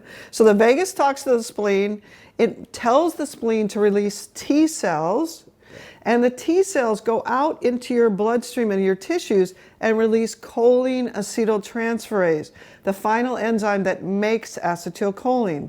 That means that acetylcholine is not only acting as a neurotransmitter, it's a whole different action. Acetylcholine acts as an anti-inflammatory hormone.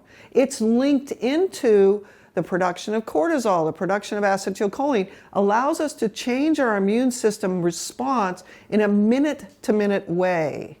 I had also seen my patients as they take B50 too long, or as they decide, oh, I'm doing really well, but now I can't sleep. man, I felt so good when I was taking that B50. I think I'll go and get it out of the linen closet and take it. And they get hives, or they get a weird eczema rash, or they get weird burning in their feet. And I'm like, what is this about? And it always turns out to be they just went too high on the acetylcholine. I did not have an explanation for the things that they were manifesting, but they were obviously their inflammatory system that just went crazy and produced a rash or produced itching. This doesn't usually happen in people who haven't had that already, okay?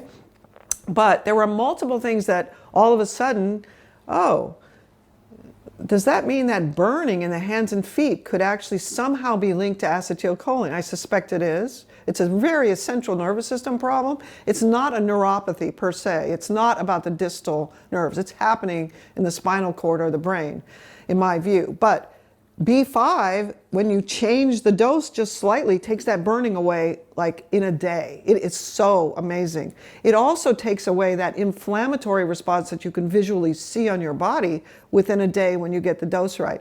I didn't have a good explanation for that because cortisol doesn't work in that kind of time frame.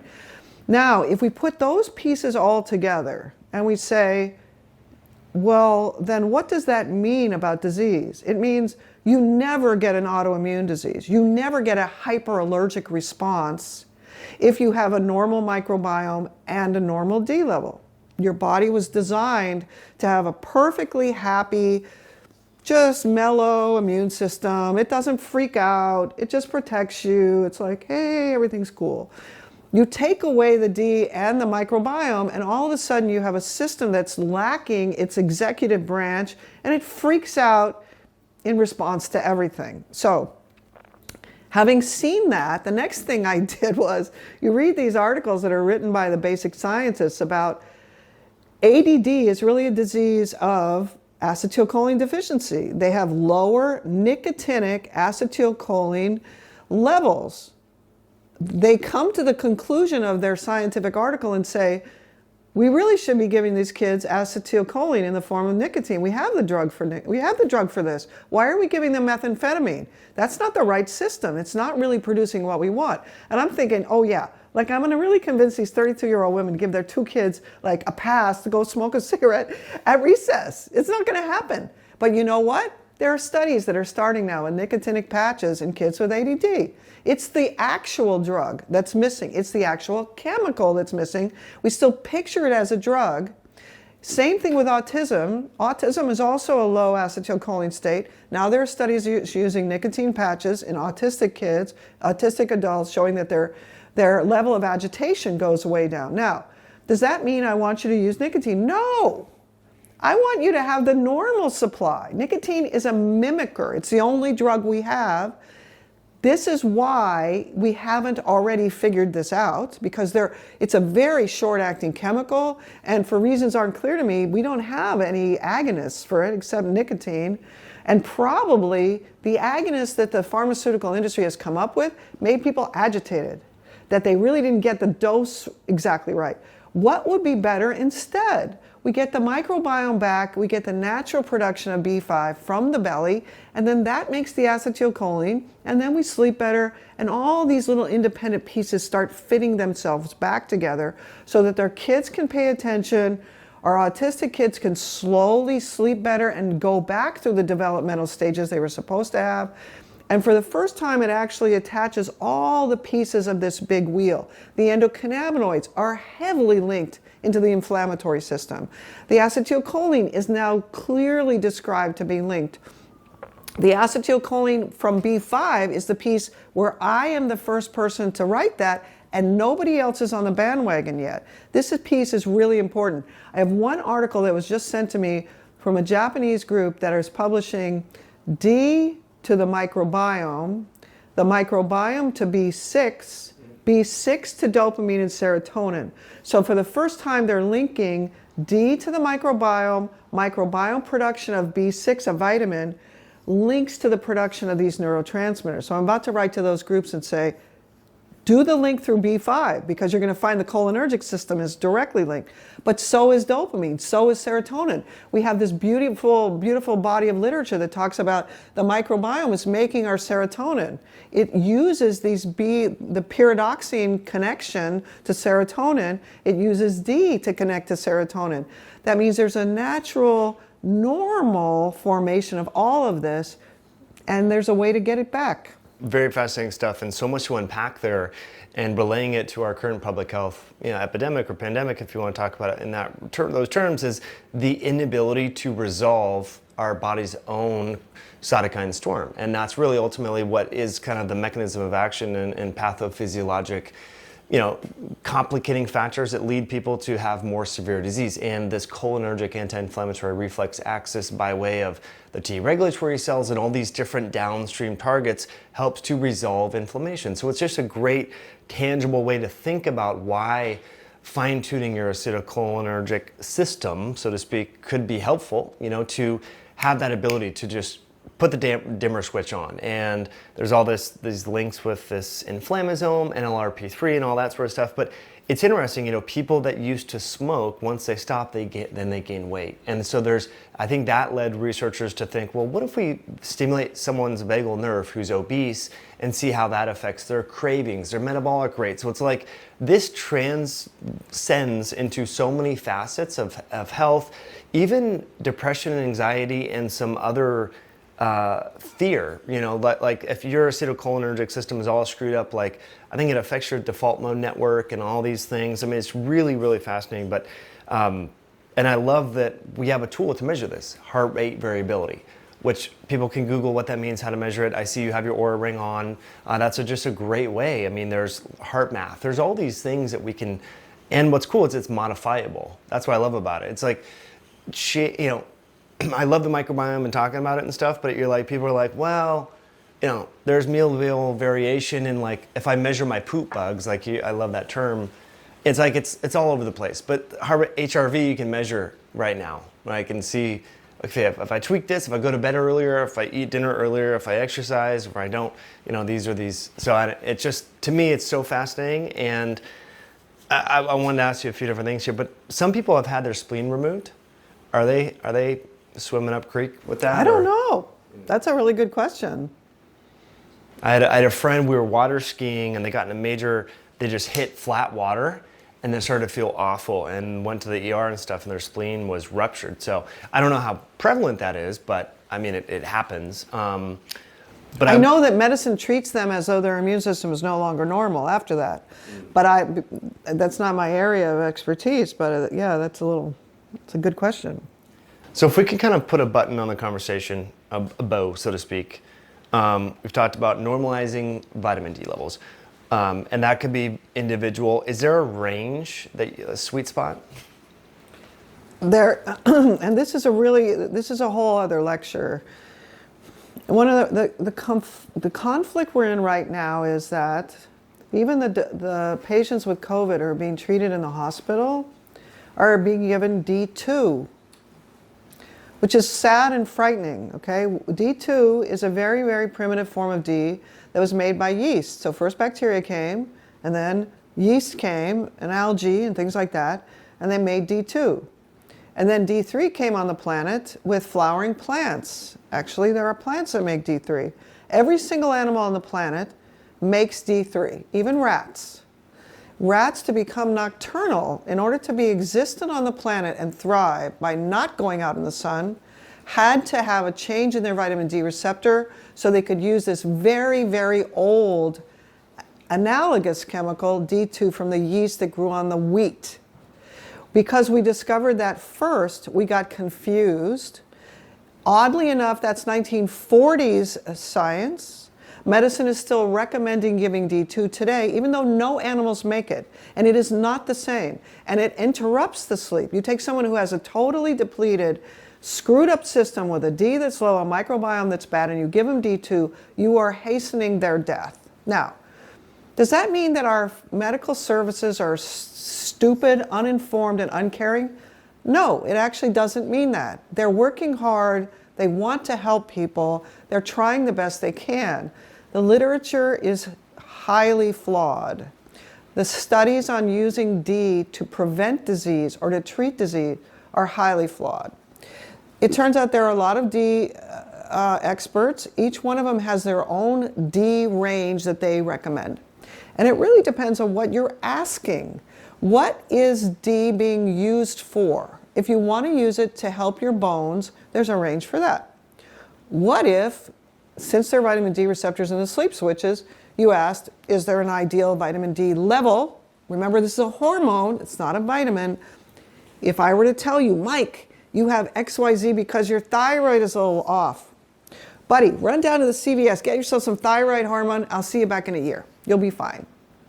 Most lay people would go, well, wait a minute. Don't you want to measure my level? How do you know it's thyroid? And then if I take some, don't you have to test my level? It's like that for every hormone. I just say, hey, Mike, why don't you just take some testosterone? You know, there are a lot of people who did that. They learned bad things happened to them, okay? Every single hormone has a tight little narrow band where it's ideal. Now, if we never pay any attention to the fact that there are vitamin D receptors all over the brain and that it affects sleep, then we never ask the question. So the first article to say, this is the right D level, blood level, not dose, this is the right D level for actually better sleep in a sleep disordered person, okay? Not in a normal person who's never been sick, but in a sleep disordered person, that is a vitamin D level of 60 to 80. That means if you step into the sleep literature and you start to believe that the most important thing I do every day is to sleep, because that's when I repair, that's how I get healthy, then you look at this in a totally different way. You're asking a different question. So, is there a better range to protect yourself from COVID?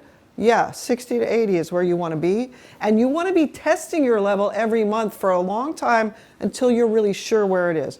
Luckily in the United States, and this is not the case in most other countries in the world, you can actually sign online, you can go to Ulta Wellness, and you can go to other self-testing websites that allow you to walk in, get your blood tested without a doctor's order. You get the result right away yourself in 3 days. That means it's available to most states in the United States to know what your D level is on a monthly basis. So that's the ideal range for better sleep in my view. Nice. What about the finger prick test? I think I can't remember the website, but this guy created this thing back in like 2008. Yes. Is that sufficient? Yes, there was a site called Vitamin D Council that was started by John Cannell. He was the first person that made that available. That is a defunct site now for reasons I don't fully understand. He may have another site, but there's another site called grassrootshealth.net that as far as I know is still using Z as in Zorro, ZRT Labs. ZRT Labs, you can also order a blood spot test directly through them. There are other agencies that use that lab. You really want what's called an LCMS test. There's another area of complexity here, which is every single hormone that you want to test is shot into this great big huge $500,000 machine that's called a light chromatography mass spectroscopy. If you want accurate testosterone levels, if you want accurate estrogen levels, if you want accurate thyroid levels, they're all done in that machine. Vitamin D is like the poor stepchild of the hormones. And because so many people were testing D, about the last 15 years, the D testing companies, the actual lab companies, have devised machines that are immunoassays. They're really simple, cheap, and they can give you a result right away, but they're not accurate. Over a level of 40, they're off by a lot. They're off by 10 or 15 points. That means you really do need to learn a little bit more about this. If you want to take D, you want to get your sleep better, you have to figure out how to get an LCMS technique, which is shot in this big machine. Now, there are blood spot tests where you prick your finger, you drop a drop of blood on a piece of paper, you dry it, and you send it in. You can order that yourself, you get the results yourself. ZRT does it that way. You always want an LCMS technique. The hard part about going to your doctor is the doctor doesn't know and doesn't care. They check a little vitamin D box, they give you an immunoassay, and it's not accurate. Many of the clinical trials are using those not accurate testing results, which is making everything even more confusing than it was. So there's a bit to know about it, That's also on my site, How to Get Your D Level Done. If you go scroll down to the mid portion of the homepage, there's a quick start guide that leads you to where you can get your D Level done on your own.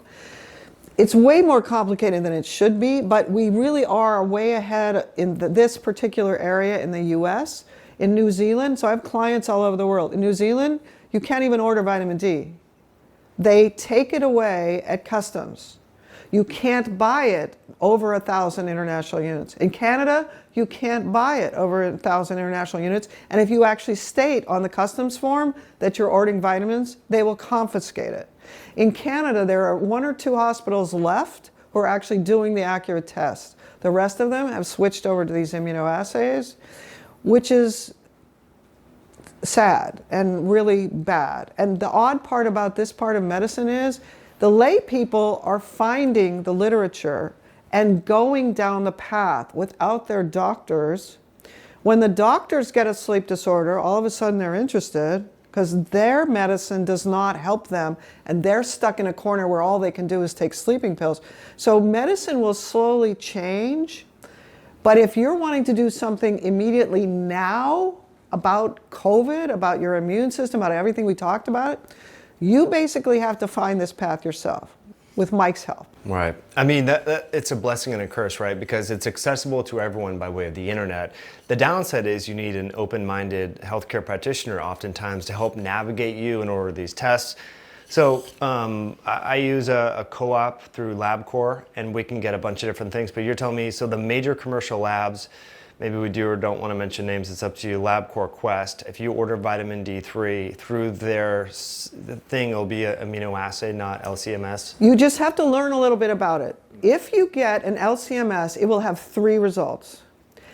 This is a big, complicated chemical. It's got a little tiny thing right up here that's slightly different between D2 and D3. The antibodies are recognizing the chemical. They can't really distinguish between D2 and D3. And their results are not accurate because those tests are really, the reason why they're still using this $500,000 machine is that now nobody's going to put up with the fact that they just got breast tissue when they're taking testosterone. So the public and the medical doctors have learned that I really do need an accurate TSH, T4, T3 level or it doesn't work. They just haven't taken that information and put it on D yet. In LabCorp, in Quest, you can actually get either one, but you have to be smart enough to actually realize that there's a difference between them. And there are certain circumstances, like if I'm using D to make my sleep better and I want to get to 60 and 80, it's not, in that upper half, it's not accurate. So at LabCorp, there'll be a number, and I actually will be adding a handout to this. So there's a number that designates in LabCorp within that bigger organization for a D3 level that's an immunoassay versus a D3 that's in the big machine, the expensive one. You can delineate between the two, but your practitioner has to be interested enough to learn that. If you go to LabCorp and say, hey, I want to know how to tell my doctor what the number is, that is actually the accurate way of telling you guys which D to do, they can give you that number, but it takes a bit of work. Along those lines, to get into the nuances a little bit more, so we're really talking about 25-hydroxy D3. Then there's the 1,25-dihydroxy and the ratios, and some people are saying, well, everyone's vitamin D deficient because it's being converted into the 1,25-dihydroxy, which is doing all this stuff. Do you have any comments on that? Oh, yeah. So the level of complexity, the guy who originally put that Vitamin D Council website on did, that's what I was reading when I started this, because the stuff he had to say was so intelligent. Like the nomenclature of vitamin D is overwhelmingly ridiculous. Why would you call, I accidentally ordered a book that had 932 forms of vitamin D. They're all called vitamin D. And it was looking at that book and saying, these are all pharmaceutical industry making something that they think is going to be better than D3. But that also means that each one of these chemicals have been given to animals, or perhaps my mother or my cousin or some other clinical trial where they're giving something that biology itself has maintained as D3, exactly D3, for millions of years. It hasn't found anything better. Are we going to find something better? No. That means they're making something that they would like to make money with, but they're not going to find anything better. Once we have all these different things that are all called the same thing, how are we supposed to make sense of this? So there's another conflict in the background. D3 is made after a prohormone on our skin. It's made, it comes into the body through the blood, goes in through the liver, and it has 25-hydroxy. It's added a hydroxyl group to it. And then that is pumped through the blood, but also after it's made in the liver, it goes into the bile and into the belly. And then it goes into the blood, and then it goes through the liver, and then it's hydroxylated, and then it goes into the belly. And it turns out, one of my clients asked me if our blood level was in equilibrium with the intraluminal level that the bugs are experiencing. Based on what I've seen clinically, I think it is. That's a weird question that most people wouldn't ask, but it really means that my blood level of 25-hydroxy reflects what the bugs are receiving. The reason why that's important is when you run your D over 80, we now have literature that suggests if I run my level over 80, my microbiome is going to change. And based on my own personal experience with my patients, you run it over 80, all of a sudden you get terrible pain. You just screwed up your endocannabinoid system by killing some of the bugs that don't like a level of 80. They have a tight little band down there where they exist. It's not just us, our genetic makeup. They are in equilibrium and they like a tight little band of vitamin D. It's a unique way of thinking about it. Now, that means the 25-OH is the piece that goes up in the brain. That means the receptors that are all over the brain that does a bunch of stuff with the blood-brain barrier and all these other hormonal things. So D acts directly on the pituitary. It runs the hormones that make us fertile. So it interacts with the thyroid to make our metabolism go down in the winter. That means the most important parts of D are going into the brain, and every single cell that has a vitamin D receptor, the D goes in there. The enzyme that goes from D3-25-OH to D3-125-OH is in each cell. That means what we're measuring in the blood has nothing to do with what's happening in the brain. It has nothing to do with the skin cell that has that enzyme. So there are two things happening at the same time. One is we know that every single cell in the body that has the hydroxylase that goes from 25-OH to 125-OH is using D at the time it wants to and in the way it wants to. On the skin, it takes 25-OH, D3-25-OH. That means there's even the active form is on the skin. It takes that D3-25-OH, turns it to 125-OH. That 125-OH goes into the nucleus, sits on a receptor there, and it actually makes certain proteins be expressed that are designed to repair the DNA damage that resulted from the UVB light hitting the skin. It has its very unique function, repair the DNA. Why? Because it's out there getting bombarded by the UVB light. Now, that same D that went into the head in the 25-OH form goes into these brain cells that I'm telling you about, that sleep switches. It goes in that form. That cell has the enzyme that takes it from 25-OH to 125-OH that then goes into the nucleus. And in that particular vitamin D receptor, it makes cholinacetyltransferase. What it does is unique to that cell. That is what characterizes all hormones. Hormones are chemicals we shoot out. There are estrogen receptors in the brain. Is the brain a sex organ? Well, yeah, it kind of is, okay? When Walter Stumpf wrote that in the 60s, his colleagues all said, that's the stupidest thing I've ever heard. That means that every single hormone in the body is designed to have a unique effect on each organ that has that receptor, okay? Now, step back for a moment and say, well, why is there 125-OH in the blood? Why are we measuring that? The nephrologists, the kidney specialists, take this on as though they are the only people who know about D. It's the kidney that supplies the blood level of 125-OH. That's the active chemical. But that measurement is only really relevant to things like the bone. That appears to be the source. So we can make a linkage between what's the 125-OH and what's happening to D's effect on bone, because we know when we go into renal failure and we lose the production from the kidney, the 125-OH level suffers. And then the mechanisms around calcium and phosphate management that are about the bone effects. So we're storing our chemical calcium in the bone. We're storing that ion in the bone. We have to take it out. This 125-OH level is only relevant to what your calcium phosphate management is doing. That means when we measure the 125-OH, and unfortunately, many of the people who are giving these drugs, they're really chemicals that exist in nature, but we're giving them as drugs. We're giving 125-OH in huge doses, thinking it's the same as D3. It's not. So we infuse that when we are on dialysis to this poor guy who's in renal failure. We're affecting the calcium metabolism, but his D3 25-OH level is 4. Horrifying. That guy hasn't slept for 20 years. He's lying there on the dialysis couch with restless legs all over the place because this background D to microbiome is why he went into renal failure in the first place. But the nephrologists, being so confident that they're giving vitamin D, don't understand the bigger picture. So the 125-OH has no relevance unless you're a nephrologist managing the calcium phosphate balance.